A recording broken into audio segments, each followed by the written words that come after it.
कार्तिक महात्म 24वां अध्याय। कैसे कलह प्रीत ने छोड़ा वैश्य शरीर, किसका था प्रभाव ये कृष्णावेणी तीर।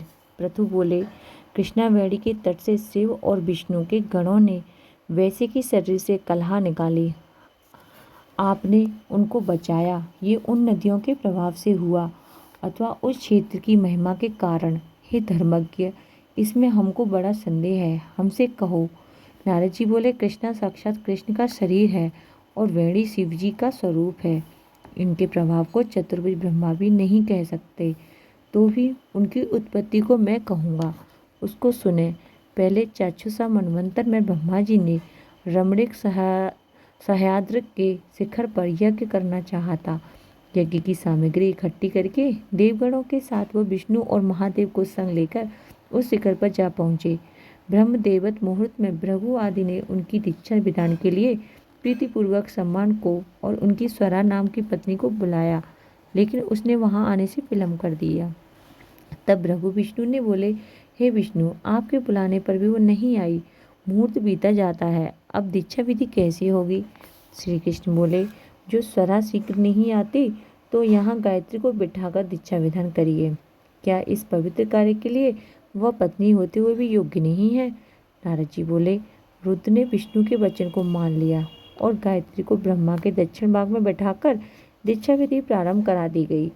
जितनी देर में मुनीश्वरों ने दीक्षा विधि पूरी की, इतने समय में यज्ञ स्थल पर स्वरा आ गई और गायत्री को ब्रह्मा के संग दीक्षा की गई।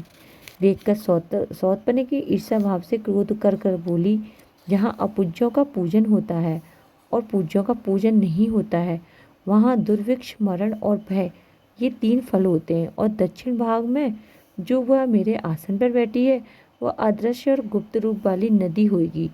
और हे कृष्ण, मेरे आसन पर मुझसे छोटी को तुमने बिठा दिया तो तुम भी जड़ बनकर नदी होगे। उसके ऐसे शापों को सुनकर क्रोध के मारे कांपते हुए होठों से देवताओं के रोकने पर भी गायत्री बोली, ब्रह्मा जी, तेरी भांति मेरे भी तो पति हैं, तेने मुझे वृथा शाप दिया, इससे तू भी नहीं दी नदी हो। नारद जी बोले, फिर से विष्णु सब देवता हाहाकार कर दंडवत करके स्वरा से प्रार्थना करने लगे, हे देवी, अब जो हम ब्रह्मादिक सब देवों को तुमने शाप दिया, जिससे हम सब जड़भूत नदी बन जाएंगे, तो ये तीनों लोग नष्ट हो जाएंगे। ये शाप तुमने बिना विचारे दे दिया, अतः इन्हें लौटाना चाहिए। स्वरा बोली, हे देवताओं, तुमने यज्ञ के प्रारंभ में गणेश जी का पूजन नहीं किया था, इससे मेरे क्रोध से ये विघ्न निस्संदेह पैदा हुआ। मेरा यह वचन निश्चय है, झूठा नहीं है। इससे अपने अंशों से जड़भूतों का तुम सब नदी हो और हम दोनों सौत भी अपने अंशों से नदियां बन पश्चिम की तरफ बहेंगी। नारद जी बोले, स्वरा के ऐसे वचनों को सुनकर ब्रह्मा, विष्णु और शिव ये सब जड़भूत होकर अपने अपने अंश के नदी हो गए। वहीं विष्णु कृष्णा नदी, शिव वेणी और ब्रह्मा ककोधनी नदी हुए। अन्य देवता भी अपने अपने अंशों को जड़ करके सहचल की शिखरों से नदी होकर अलग अलग बहने लगे। पूर्व वाहिनी नदियाँ देवताओं से तथा पश्चिम वाहिनी हजारों नदियाँ उनकी स्त्रियों के अंशों से उत्पन्न हुई। गायत्री और स्वरा पश्चिम वाहिनी नदियाँ सावित्री नाम से प्रसिद्ध हुई। ब्रह्मा जी ने उस यज्ञ में विष्णु और शिव इन दोनों की स्थापना की, जो महाबल और अतिबल नामक देवता हुए। कृष्णा और वेणी की उपाख्यान को जो मनुष्य सुनेगा और सुनावेगा, उसको उनके दर्शन और तीर्थ स्थान का फल मिलेगा।